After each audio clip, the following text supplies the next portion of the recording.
various resources, and you've got the internet, which I didn't have so much of. Just in terms of a little bit of background on myself, I've had 15 years in the city, 5 years in the financial services sector, and 10 years in the civil service. Hopefully, I look a bit younger than I am. So what we're going to do today is both Nisha and I are going to share what's worked for us in terms of how we worked up the career ladder. There's no right or wrong way. These are just sort of tips and topics that have worked for us. So I currently lead a team of 14 people to attract investment into UK companies on behalf of the British government. I love my job, and I got promoted just after returning back to work post maternity leave. And I wanted to mention that just because a lot of women feel like once they have a baby, they don't get promotions and they don't get senior positions. But for me, it worked. And I wanted to share a little bit on my journey and some tips that might help some of you along. So, Alpesh, if you want to just go to the first slide. Yeah, indeed. Okay, Nisha, are you on the line? Yes, I'm here. Hi, Nish. Okay, so I'll kick off, Nish, and I'll bring you on. Sure. So the first theme I wanted to talk about is personal impact. Personal impact is incredibly important, but in the busyness of our jobs and our world, so many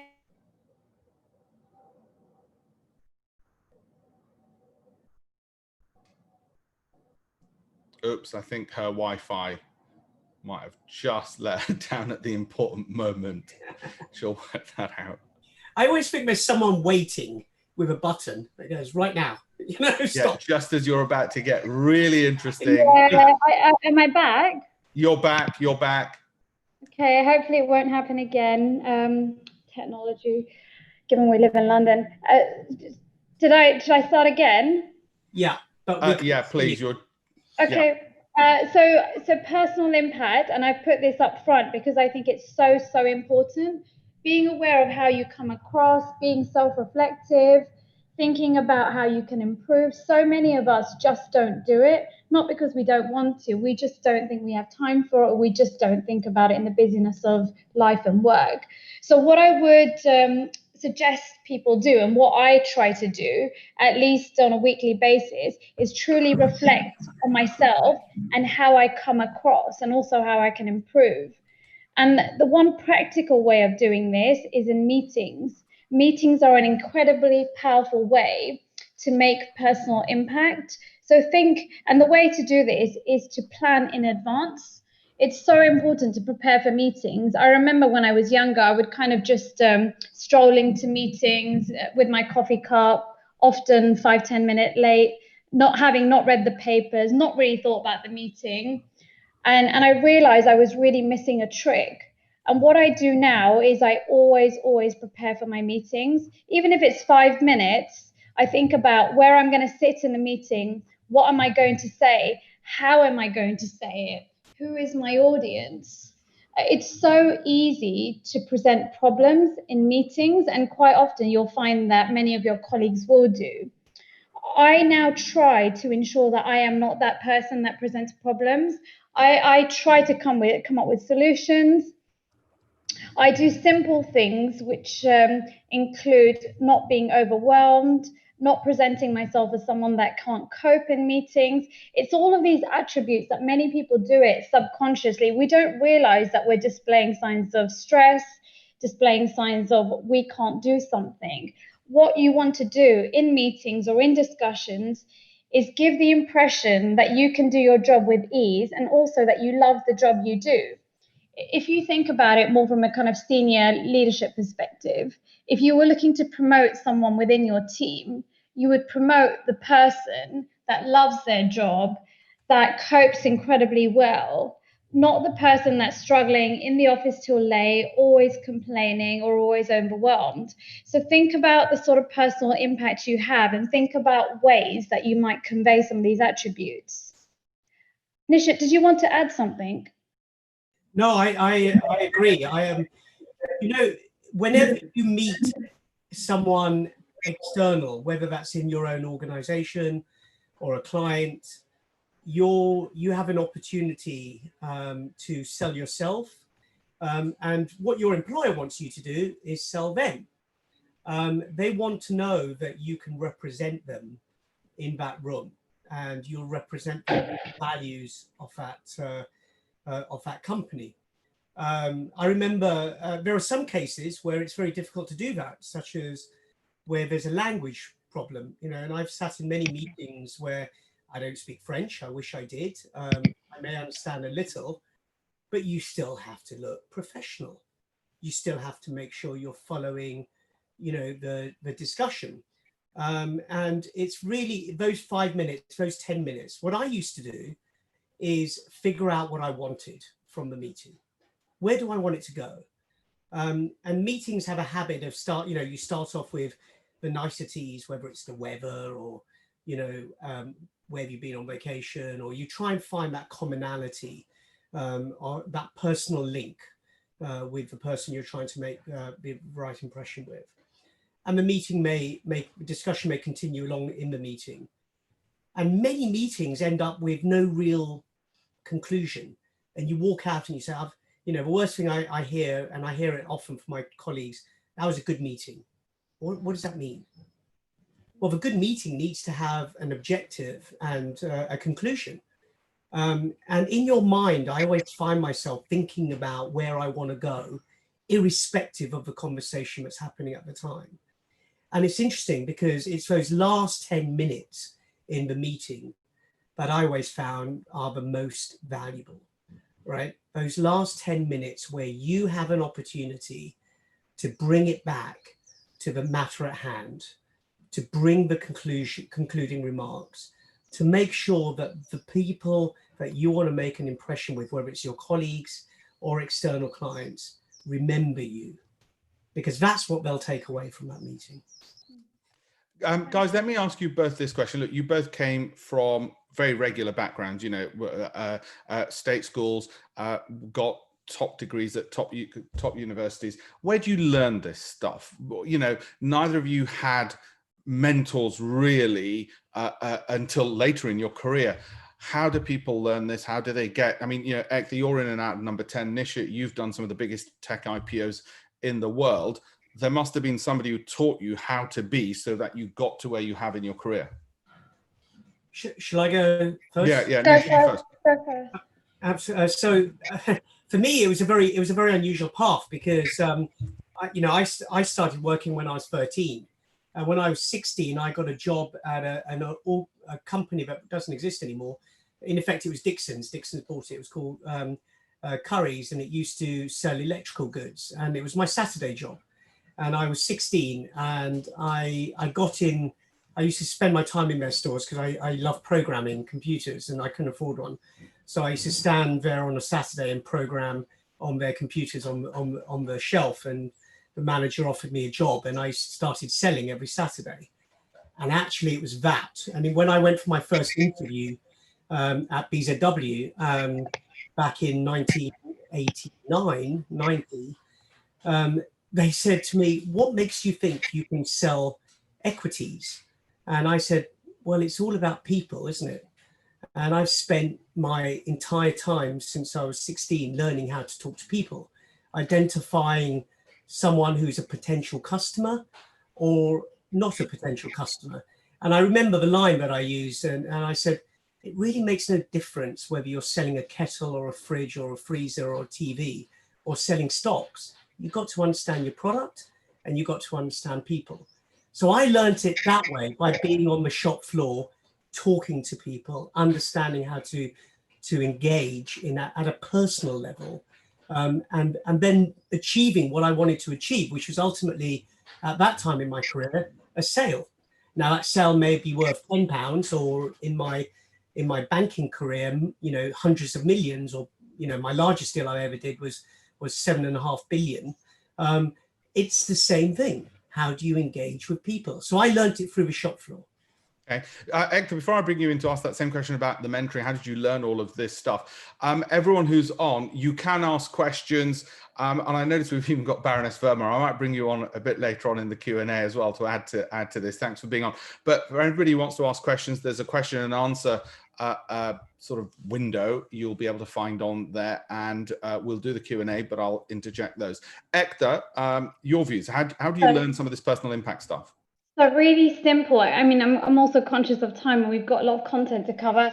I just watch other people. So I've observed people that I've looked up to, leaders, managers. When I switch on the TV, when I watch ministers speak, I just observe. Yeah, no, that's perfect. It's probably the easiest, safest way to do it. Let me move to your next slide. Ekta. Thank you. So building your brand, we normally think about brands as being products, whether it's, an Apple phone or whether it's a Louis Vuitton handbag. But actually, in today's day and age, branding ourselves and actually thinking about ourselves as a brand is really, really important. And this doesn't come to me naturally. I know for people like Alpesh, it's almost a natural second nature ability, but for me, it's not. So I've really had to work at this. So what do we mean about brand? There's two elements to this. One is the kind of basic side. So how do you dress? This sounds really basic, but how you present yourself is incredibly important. How professional do you come across? Are you always smart? Are you scruffy? If you're a female, do you wear heels in the office or do you kind of stroll in your trainers? But how you dress is really, really important. How would your colleagues describe you? Do they kind of see you as being someone quite neat and tidy and calm and happy? What is their perception of you? Someone once described me. I mean, I didn't ask for feedback. They described me as a person that gets stuff done. And that has kind of stuck with me, and that's what I want my brand to be, is just someone that gets things done, doesn't just talk, but actually does stuff. So I would suggest that people think about their brand, write that down, consider the people that you look up to, consider what elements you like, think about the things you don't like. Look at the leaders around you. Let's take our current cabinet, for example. We have 2 members of the Asian community within our own cabinet. We have one, I won't name names, which the country seems to love, and we have one who's not the most popular. We all know, hopefully, who I'm referring to. But how often do you think about why people are liked and why people are disliked? It's kind of just taking that time to step back. And this also fits in line with the kind of personal impact section we just talked about. So I would really encourage people to think about their brand, think about how they dress, and then finally, think about social media. A lot of people either love social media or don't like social media. But sadly, the world we're in, we need to like social media and own it. Think about your LinkedIn profile, think about the photo you're using. Is it 10 years old? I know I'm giving this advice, and I also know that my LinkedIn profile isn't great and up to date, but I'm aware that it's something I need to do.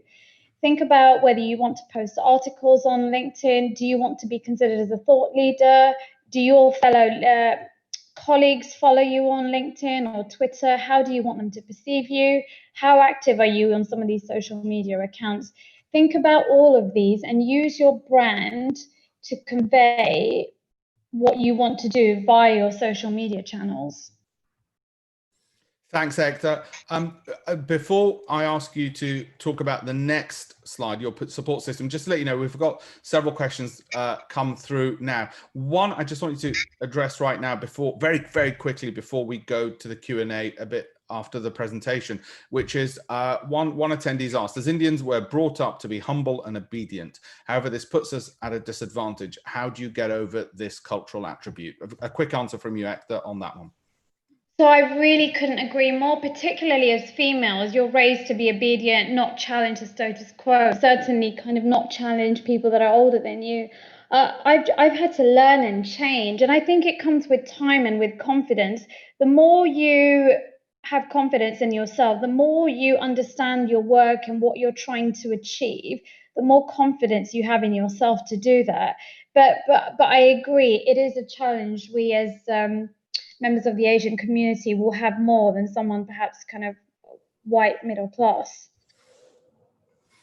Yeah, somebody's made the point, even men face the same situation as well. I know you're giving the perspective from women, but yes, we as men as well. I think that your advice applies equally to men. The other questions we'll come to in a second. Ekta, just build your support system. Tell us about that. Okay.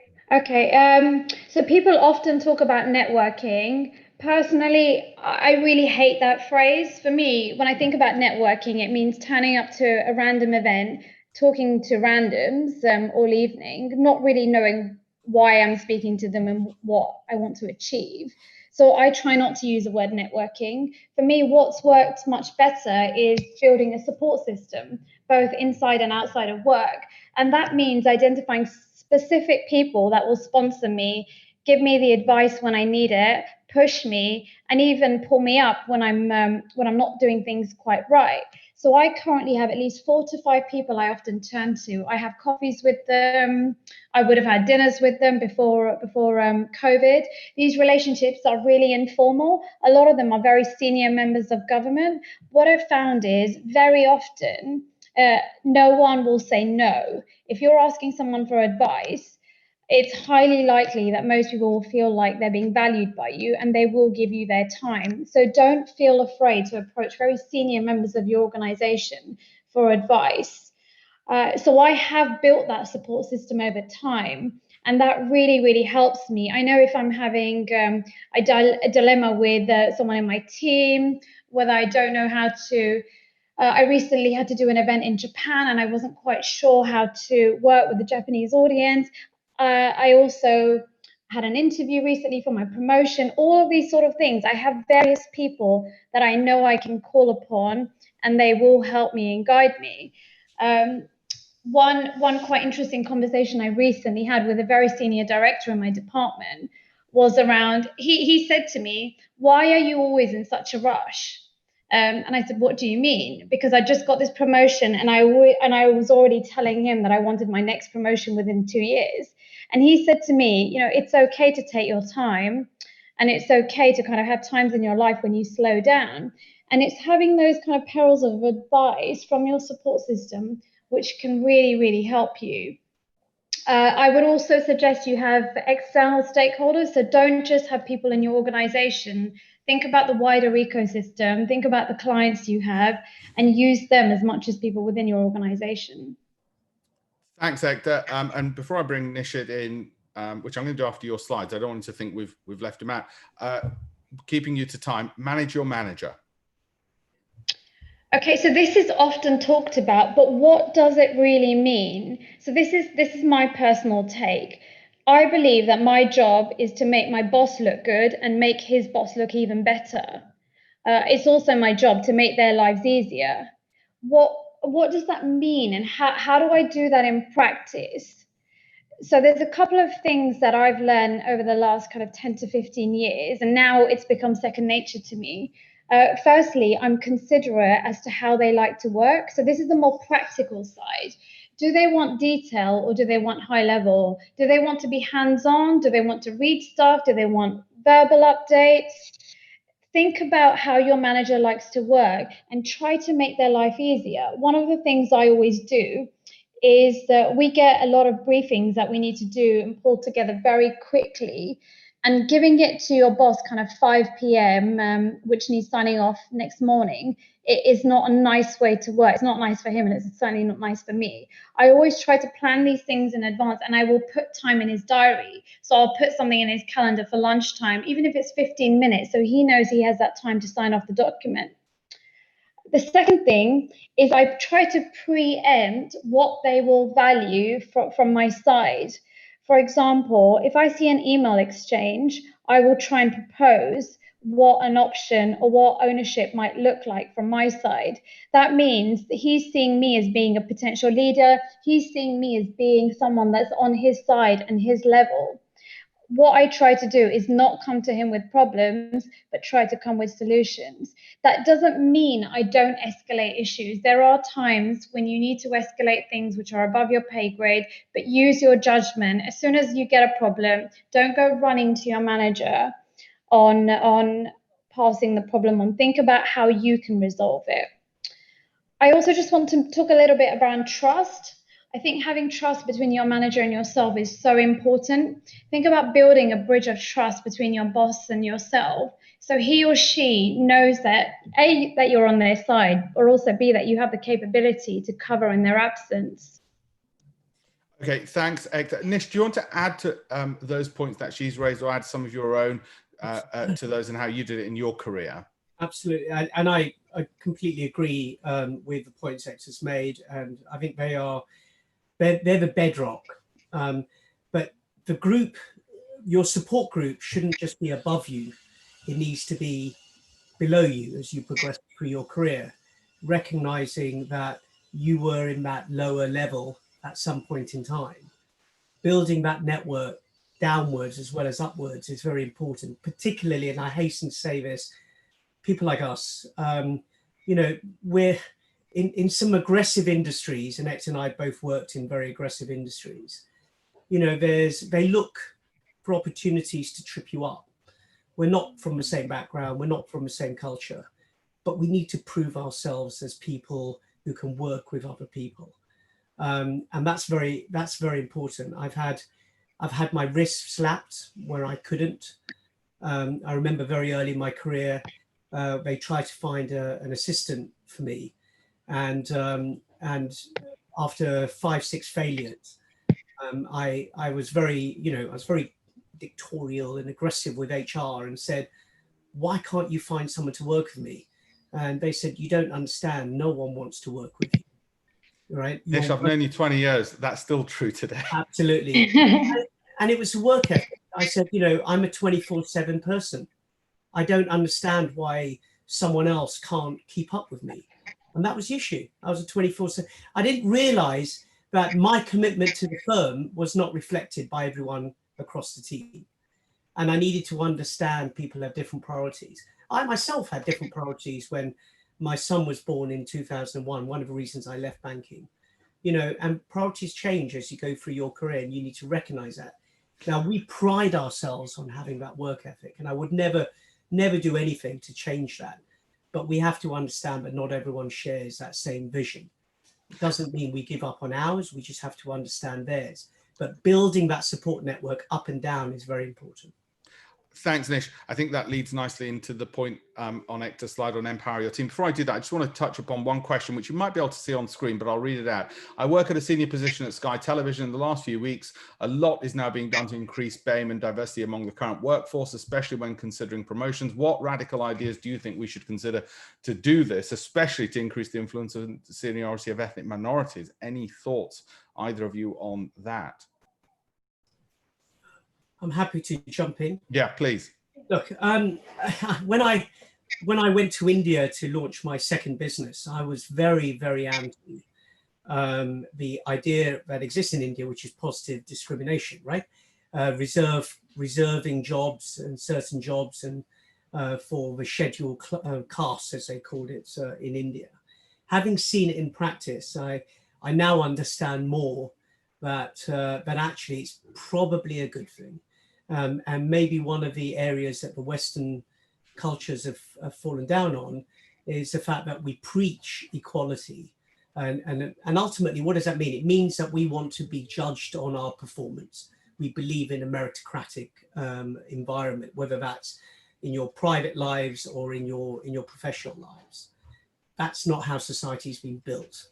So maybe we are moving towards a place where certain posts need to force the diverse candidates to not only apply but to be awarded those positions. It's only that thinking that will help bring diversity to the main board, and that's really the direction that we need to go in. Thanks, Nish. One more quick question before I go back to Ekta's slide. This is from Baroness Verma. I'm assuming she's not referring to career advice for herself. Given the fallout from the pandemic, many people would need to look for new careers, some in middle age. Would this be the same advice, the broad advice that you've given, or how does it change when you are in middle age? Ekta or Nish, either of you? I think I'm in middle age. I I think it's in the rear view mirror, mate. Okay. Well, I'm still clinging on to middle age as opposed to old age. And Hector, you know, you're a different generation, for which I'm very jealous. But so is it ever too late to learn? And don't we pride ourselves as a community on being able to recreate, re-engineer, retool ourselves? I think so. And I think that having those characteristics in our DNA means that we're absolutely the right community to reset the toolbox. Now, today you're doing it in a remote environment. So the only thing you probably need to become more comfortable in is how you learn, as opposed to what you learn or the interest of relearning. And I'm very excited. When I started my current business, I'm one of 4 co-founders.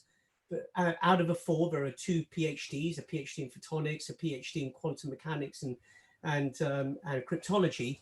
And I just said to them, look, I'll mentor you if you teach me. And that's how I got started in the new business. And they've stuck to their word, and I've stuck to mine. And I'm learning, and I'm loving the fact that I'm learning every day.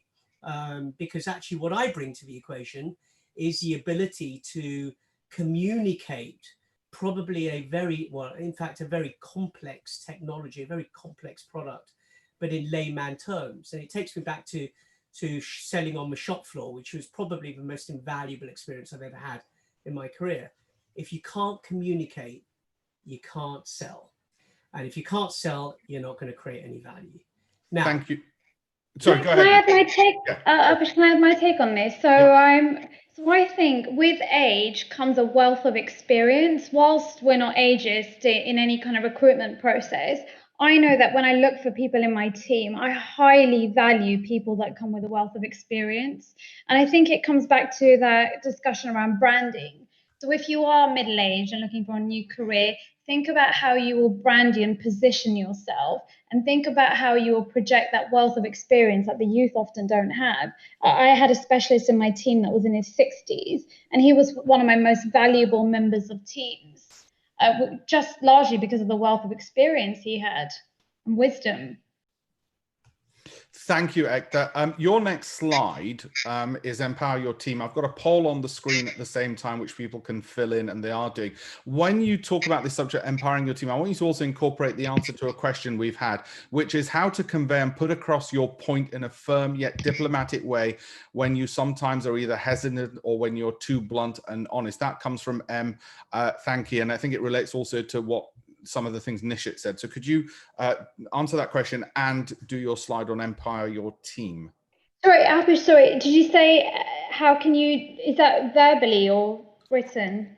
I assume it's both. How do you get your point across diplomatically whether you're too hesitant or too blunt and honest, whether it's, again, like you said, verbally or in writing? So I've been a civil servant for 10 years, so I've become far too diplomatic over the time. So I would say don't react immediately. Think about what you're going to say. You know, there's an old saying, don't react to respond. And I think that's very much true. Think about what you're going to say. Think about the language. Think about your body language. And also try to ensure you are on everyone's side. It's one of the things that I've learned to become very good at. I have a large team, and there's often conflicts. And I'm often the person that is on everyone's side, and don't take sides. So try to ensure that you are on everyone's side and bring people together. Thanks, Hector. Lead that on towards your slide about empowering your team as well, please. Okay. Alpesh, can we go to the next slide first? Yeah, Take ownership of course. and fix problems. Yeah. We'll come back to it. Keep going. I think we've missed a slide. Keep going. So there's a slide missing. Let me go back. Was it this? Take ownership and fix problems. That's it. Yeah. So this is a really important slide to me, because I think this was a game changer for me in terms of how I position myself in my career. And I think this is what really differentiates you as being a leader. So this is about how many of you notice issues and gaps in your organization or department that need to be addressed. I'm sure most of you do. We all notice kind of the problems, but how many of you take the initiative to actually fix the problem? How many of you come up with a solution? How many of you demonstrate a sense of loyalty and this is my organization, I'm a valuable part of it, and I am going to improve it, versus a mentality of complaining that this is wrong, that isn't right, the leaders are rubbish. You know, how many of you actually do that? I went on a leadership training course a few years ago where we had some exceptional leaders talking about this kind of distinction. And I noticed that actually I'm probably in the latter camp where I am more of a complainer than a doer. And I changed overnight. And that is exactly what stood me out as being a leader. I saw certain gaps in my organization and I realized actually, why don't I take ownership? Why don't I try to fix them? And why don't I position myself as someone that cares? And I think it's essentially it's a difference between being the tenant of a house or being a homeowner. The tenant doesn't care too much about the house, but the homeowner will constantly seek to improve and care it. And you've got to think about how you want to be and also how you position yourself in the workplace, because I do think that makes a significant difference in the perception that you project. Hector, thank you. Hector, Nish, I know we're tired of time. I've got another question I really want you to answer, please. How do you break perceptions and deal with microaggressions at work, seeing that you're not, well, somebody said not white, hopefully that doesn't matter, but I think we know the reality is different, or speaking their exact language, I guess culturally. A lot of us come from backgrounds where overconfidence is not promoted over knowing your content. It appears to be the other way around in the UK. Any tips on how to appear overconfident, or at least confident, if your personality finds that ghastly?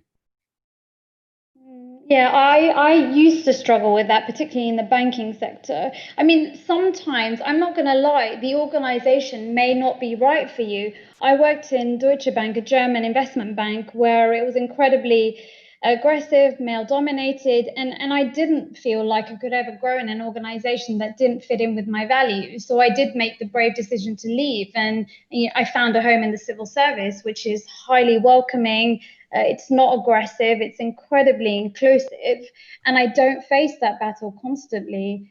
So I mean, so I'm not suggesting people go off and leave, but it is an option to consider. If it is a daily battle and if there are several individuals that make you feel that way, it's something to consider. The world's kind of a bigger place than just the organization you work in. Yeah, Nish, I know Lehman Brothers, you know, you left, you're far happier now, I assume as well. Do you want to add to that? Yeah, absolutely. And Hector's right. It was one of the most difficult times in my career when I left Lehman at the end of 2008, because it wasn't Lehman, it was banking. And I absolutely loved my upbringing at BZW, which is Barclays Investment Bank. And I'm still very much in touch with all my bosses and my partners there. Loved JP Morgan, and in many ways loved Lehman. Lehman was a different level of aggression. You know, I was traveling 2-3 days a week and coming back, and my times in the office were normally 7 in the morning till about 10 at night when the US markets closed. It was horrific. And it was taking its toll. And when I left, I felt a failure.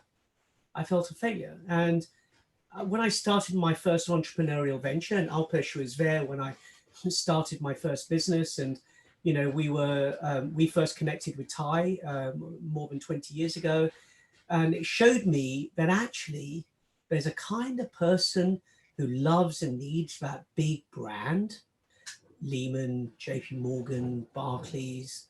And there's a kind of person who doesn't. And what am I? Which person am I? Do I need to be told by my bosses that I'm doing a great job, or do I need to see the money on the spreadsheet that says, yeah, I created value, or whatever that value is? It could be social value. We had KPIs at Tide that I was very proud of achieving, and that was a non-profit that we both did as hobbies. It doesn't matter what it is, but you have to understand. You know, when I left, the first thing I realized was actually it didn't mean a lot to me when that person who I'm not sure I completely respected, and believe me, I worked with some amazing people. I mean, one of the names was John Varley, CEO of Barclays, who was one of the people who hired me out of LSE, and I sat near his office for about 8 years of my life. An amazing man, and I respected him when he said, "You've done a great job." Did it pay my mortgage? No.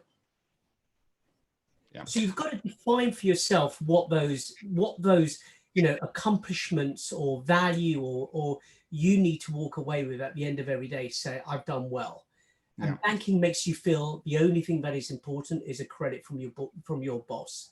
Not the case in I think you've both actually answered Hemang's question, which is about how do you know when to leave? And I think the underlying message from both of you is values. Ekta, it's 12:40. I know you've got a tight schedule. Are you okay? Okay, well, yeah, carry? I'm okay. Yeah. Do you want to briefly talk about empower your team? Yeah, exactly. But these are sort of important discussions. I've got a 1 o'clock meeting, so we'll try and wrap up in 10 minutes. Empower your team. So for those of you that do manage teams, empowering your team is so crucial. So for me, that means helping them to develop and grow, guiding them, but allowing them to have the limelight. So in the civil service, there's a hierarchical tendency. So if you're submitting something to a minister or number 10, it goes from the senior director. So I've challenged that status quo. And if a junior member of my team does the work, even if I've kind of rewritten it, I get him or her to send it under their name. I always insist they join the important meetings, whether it's with a minister or with an external stakeholder. I empower them, I lift them up, I make sure it's them that gets the credit and not me. I also often acknowledge them and thank them publicly. So whether it's in front of kind of external stakeholders or my boss, I will always try and say, oh, thanks to Lucy that we've done X, Y, and Z. Thanks to, Mairead, I've done X, Y, and Z. And I don't allow my team to talk down other team members. What I really want is a culture which is a happy place, which is supportive and inclusive. I don't think that's always easy to achieve, and I've had challenges in the past, but it's something that I aspire. And I think because I try to project that energy and I won't talk my team down in front of others, it has meant that my team feels more empowered and more inclusive as a result. So just to conclude on that, I think my job is to develop my team into future senior leaders. Nish, you've had teams globally as well. Do you want to add to that? Look, 100% agree with Ekta, but there is a challenge. There's a cultural gap. I've worked in America, worked in Wall Street. I've worked in India, building my own business. It's different. In the UK, we can see through a leader who is taking the limelight and damaging their team. And I mean, Ekta's comment on making sure that papers are in their name. So I write articles now, in connection with our business. And I always, I either co-author them. I've done all the work. I've written it. But I always co-author them or just make sure they're going out in my team member's name, right? And they inevitably get published and they feel great about that accolade. In America, sometimes the approach needs to be, I've done, I am, this is me, right? It's a different cultural nuance which you need to be careful of. In India, interestingly, I'll just take 2 seconds on this. When I first started the business in India, our 5th employee was an amazing Muslim woman who had an economics degree from an Indian university, and she joined as an executive assistant to our MD. And I recognized that she was, I mean, she was streets ahead of many of the team members that we hired. And she's still at the business. I've left it. She's still at the business. And I promoted and supported her, as did my MD, to a more senior role through the organization. And yet there was a cultural issue.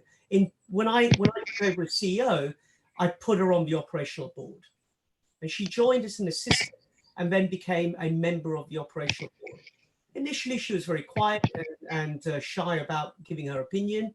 And I would ensure she did because she knew the business inside out. And there were cultural issues about bringing someone from her personal status to a professional leadership role.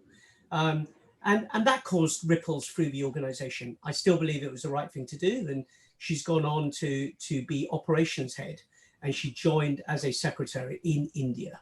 And I'd like to feel that's one of my biggest accomplishments in the business. So it's about you understanding that cultural nuance and playing and adapting accordingly. Thanks, Nish. We've only got 5 minutes. Hector, define your goals and share them. Okay, so the next three themes are fairly straightforward, so I'll just whiz through them, and then perhaps you ask Nish to comment. So define your goals and share them. Really, really straightforward. Having clear goals is so important. This doesn't mean you need to have a lifelong plan, but at least knowing what you want to do in the next 2 to 3 years, writing these goals down, being ambitious, being bold, and most importantly, communicating these goals. Too many of us are really British about how we sort of talk about ourselves, and we're far too modest. But there's no harm in saying that one day I want to be a partner, or in 3 years I want to be a director, or in 10 years I want to be cabinet secretary. You know, by saying these goals, you're displaying a sense of conviction, confidence in your abilities, and that gets noticed. It's also like a virtuous circle. If you say it, you believe it. If you believe it, others believe it, and it makes it happen. If you don't talk about your goals, you know, you might be considered to be not very ambitious, not very capable. So having clear goals, communicating them with your boss and with your support system that I mentioned earlier. Thank you, Hector. Can we keep going? Yeah, make friends with everyone. Yeah. So simple, yet so important. You know, just being personable, being friendly with everyone. Nishat talked about, you know, being a people person. In the civil service, for example, all the power, and Baroness Bremer will know this, rests with the private secretaries and the diary secretaries. Just knowing the right people, you know, in finance and HR and other functions, being friends with everyone helps you immensely. You know, when you're a nice person, the word gets around, and when you're not a nice person, the word gets around even louder. So just be friendly and be a nice person. And finally, before I bring in Nish to comment on those 3 slides, be authentic and but professional.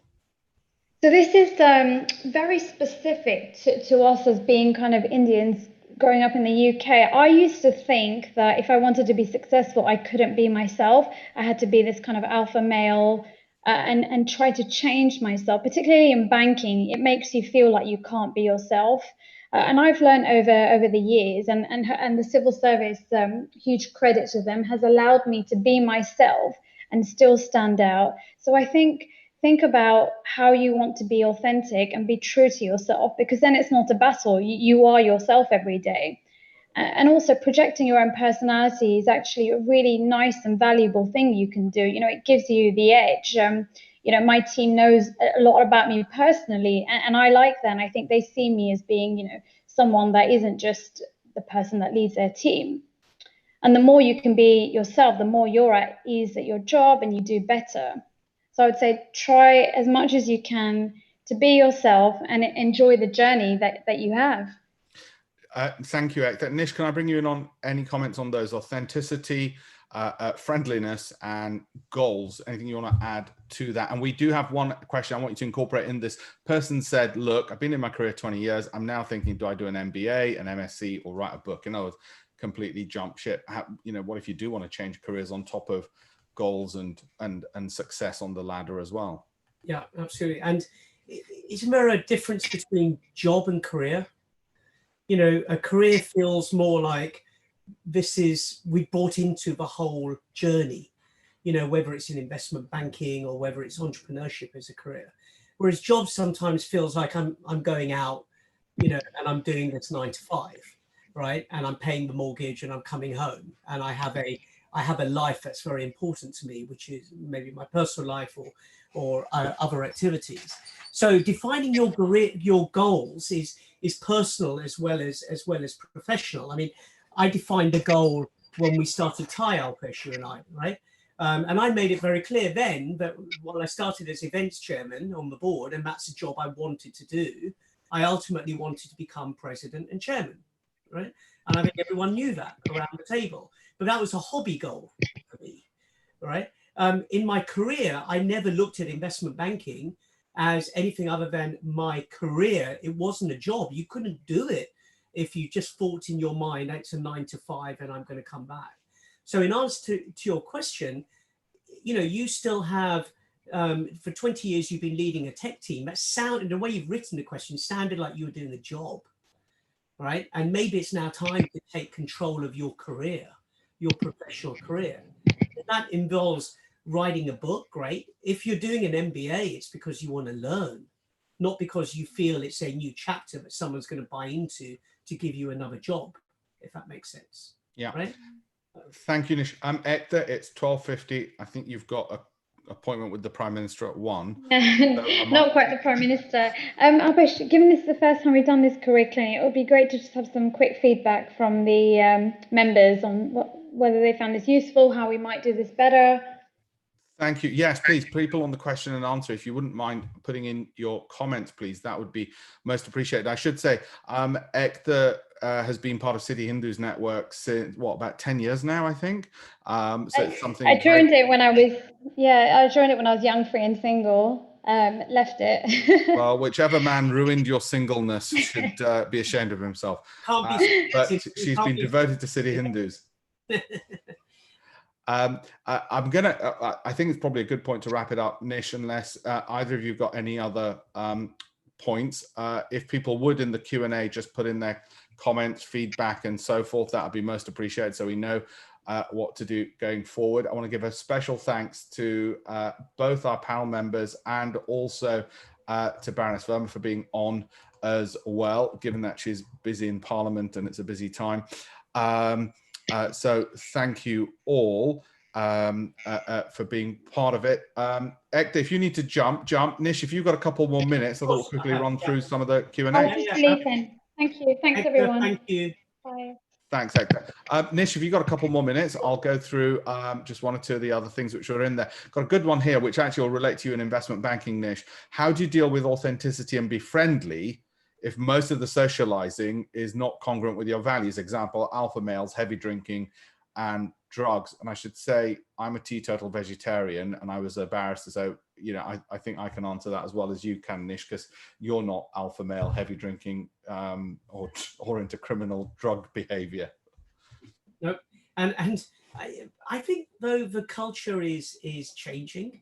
And I have to say, that question I found one of the biggest challenges when I was in investment banking, and it was a challenge that I'm not sure I really what's the right word, solved. You know, there were people who then I found myself gravitating towards who had more common values. Frankly, it's a lot easier when you get a family, because then you find yourself with people who have families and you're talking about children and, you know, you're doing different activities. Can I just give you an anecdote? Yeah. One of my bosses at Lehman, Alan, and he, you know, it was a place of many musical chairs at Lehman. And they asked me to head up a team, head of convertible I loved and a sector I loved. So I said yes. But I said, look, here's the deal. I've just had a kid. My son was born in 2001. I don't see him. Would it be okay if I'm coming in at 8? Because I know this product. If you've won the deal, you're working 24/7, no problem. If you haven't won the deal, it usually gets announced at 7 in the morning. And frankly, there's usually a manic phone call amongst all the bankers trying to apportion blame. And I'd be part of that circle. Nish, why didn't you do X? You know the client. What happened? Why did you fail? And that's usually what happens between the hour of 7 and 8 in the morning once you see the deal flash up on the screen. Yeah. And I said, I don't need to be in for that, right? I've been here before. If we've lost it, you can grab me on my mobile phone and I'll figure out what went wrong and I'll ring the client and all the rest of it. But I don't need to be at my desk, right? So I'm going to come in at 8 o'clock. And he said to me, no problem, come in at 8. I walked in the next morning, there was an alarm clock sitting on my desk as a present from him with the alarm set at 6 o'clock in the morning. All right. That's, you know, that's the culture, right? Yeah. And sometimes you just go, and I realized then that despite, and by the way, what I should have added is Alan was married to a rabbi. He had 4 young children. And even though I tried to connect with him on a family level, it made no difference. And what do you do? What do you do when that happens? Because there's quite a few questions here which relate to that incongruity between personal values, goals, and what's important. Alan got divorced, moved back to New York. What's important, right? Yeah. So sometimes you just, and this is more maybe later in your career, when you have that confidence to say, I'm looking at this in a different way to you. Yeah. Right. Yeah. And like you said, comes later on. I think a lot of the questions also relate to having that confidence. I think hopefully these career clinics will help people have that confidence, because I judge from some of the questions that there was this lack of confidence, which often comes from not having that mentorship. And whilst in COVID, we can't give it directly, Nish, we can hopefully through these clinics give it, as we used to do through Thai, and show people, look, there is another way, and there is and you know, you're not going down the wrong route if you just turn around and say, actually, it's not for me. I turned around and thought, actually, being a barrister is not for me. After all that education, my grandmother would say to me, haven't you wasted all your education? No, because what you're going to go into, you're going to make an even bigger success of. And that's the thing. And Nish, and let's not forget, you know, Bill Gates decided not to work for a big brand company. He built one. It was simple as that. You know, all the, you know, you look through the most successful names that you see on some of the, well, if wealth is a measure of success, those are all brands that they created themselves. It's not that they worked on them. So for some people, the answer might be leaving. For others, it's finding a way to work within those organizations, but keeping your values. Don't lose your values. You don't need to. Otherwise, the organization is wrong. I think that came across from you, Nish, yeah? Absolutely. And, you know, when I started my first job, there was a man called Jonathan Davey, who, if you Google him, he was one of the architects of Big Bang. And where we do a Christmas dinner, all of us, and I sat next to him a couple of years ago at our Christmas reunion. And I said to him, you know what, I always think back, why the hell did you hire me? Because I completely didn't come in that mold of, you know, having the right family background. And he looked at me and said, Nish, we just thought you could teach us more than we could teach you. It takes leadership for some, if your boss is not willing to understand the value that you bring to that opportunity, you're in the wrong place. Yeah, no, absolutely. Before I let you go, Nish, we've got 3 more minutes. A quick question from Raj. How do you suggest I contact senior members in a different industry for mentorship, for advice? I've tried LinkedIn to reach out, but people are very busy, understandably. What do you do to get that mentorship, Nish? You know, what's amazing today, and Alpesh, you write, and I write badly occasionally, but today we can publish our views, our opinions, or our our understanding of different issues ourselves, whether it's on LinkedIn or Twitter. So you've got to look beyond that basic structure. You know, I have it from my team who say, well, my CV is at a very early level. So when you put it on LinkedIn, doesn't look attractive. But if you start writing about the things that you're interested in and you post them, you're going to get interest. That's fantastic advice, Nish. And on that point, I'd say to people, look at Medium, look at building a body of thoughts on articles on LinkedIn. They do get noticed. I know that at my age, they get picked up by, for instance, London Stock Exchange. And before you know it, you're doing interesting projects as a result. And they can be a good route in when you're asking somebody for advice to say, look, I've written this, I'd like to interview you for an article. You know, people love the whole ego thing that goes with that, and that might be a way of getting them to advise. It's how I got my mentors. I said to them, I'd like to interview you, and lo and behold, it happens. Yeah, you've got to be a bit cunning, a bit tricky, but those things can work. That's actually very good advice indeed, Nish. We are going to have to call it a day, Nish. 12:59. I'm sure we could go on. We are going to do many more of these. Thank you all for being on here. I've already got some great feedback from people, and from Baroness Verma, so all the way from parliamentarians to she's already said, you know, it was really useful for the audience. We're going to do more. We're going to have diversity of experiences as well. People have said, well, what about, you know, obviously this was just the first one. We will do more of these. Clearly there's a demand for it, so please do keep up with them, and look at the cityhindus.org website. You'll find our LinkedIn addresses there for Nish and Ekta as well. They're on the advisory board, so you'll be able to connect with them too, and do keep engaged with us. I want to thank everybody who's been part of this, and again Ekta and of course Nish for giving your time as well on this. Thank you so much, and for your invaluable advice. And Alpesh for organising. So well done. My bit was the easy bit. Thank you all, and thank you all the attendees and all the City Hindus members on this. And please do share it on social media, that, you know, at cityhindus.org. I'll see if we can get snippets of this recording to everybody as well. So thanks everyone. Thank you all. Goodbye. Have a great day. Thanks.